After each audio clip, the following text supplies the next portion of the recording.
Hei, kamu pernah nggak sih ngerasa kayak, loh kok kayaknya aku pernah ngalamin ini sebelumnya? Padahal kamu yakin banget, itu kejadian baru pertama kali kamu lihat. Nah, pengalaman aneh ini disebut déjà vu, dari bahasa Prancis yang artinya sudah pernah melihat.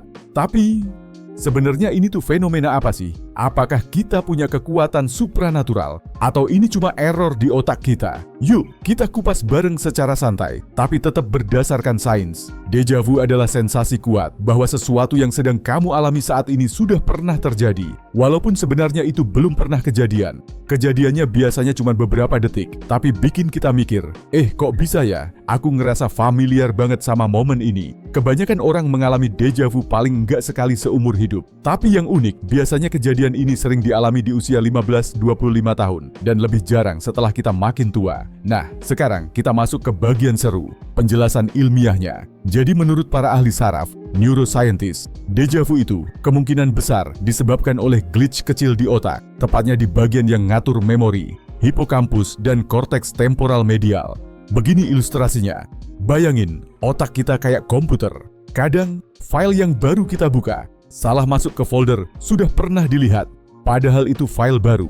Jadi otak kita salah mengkategorikan informasi baru sebagai memori lama. Itulah kenapa kita merasa familiar, padahal sebenarnya baru pertama kali lihat. Teori lainnya juga bilang, déjà vu bisa terjadi karena sinkronisasi otak yang ngaco. Contohnya gini, otak kita punya dua jalur utama buat nerima informasi. Satu lewat mata kiri, satu lagi lewat mata kanan. Kadang informasi dari salah satu jalur nyampe lebih cepat sedikit, jadi kesannya kita kayak udah pernah lihat sebelumnya. Ada juga teori yang bilang ini terjadi karena proses pemrosesan informasi yang salah urut. Misalnya, otak kamu merekam sesuatu sebelum kamu benar-benar sadar melihatnya. Intinya, ini bukan hal gaib. Ini cuma kesalahan teknis di otak kita.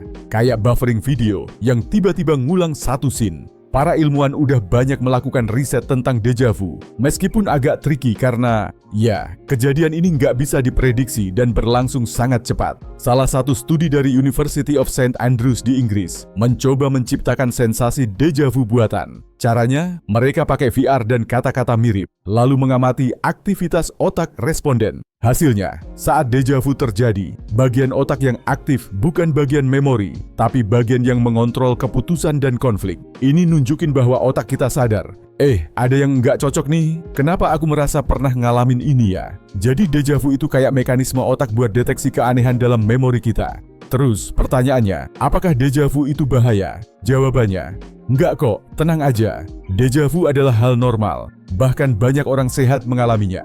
Tapi, kalau kamu ngalamin déjà vu terlalu sering, ditambah sama hal lain kayak kejang-kejang, pingsan, atau kehilangan kesadaran, itu bisa jadi tanda epilepsi lobus temporal. Tapi ini kasusnya jarang banget. Kalau kamu khawatir, ya tinggal cek ke dokter. Tapi kalau cuma sekali-sekali, ya santai aja. Jadi déjà vu itu bukan ramalan masa depan, bukan pertanda reinkarnasi, dan juga bukan kamu pernah hidup di semesta paralel. Walaupun kedengarannya keren sih, ini cuma salah sinyal kecil dari otak kita. Tapi justru dari fenomena kecil kayak gini, kita bisa makin kagum sama kompleksnya cara kerja otak manusia. Kalau kamu suka pembahasan kayak gini, jangan lupa like, komen, dan subscribe ya. Dan lain kali, kalau kamu ngalamin déjà vu, cukup bilang, oh, ini cuma otak gua yang lagi buffering. Sampai ketemu di video berikutnya.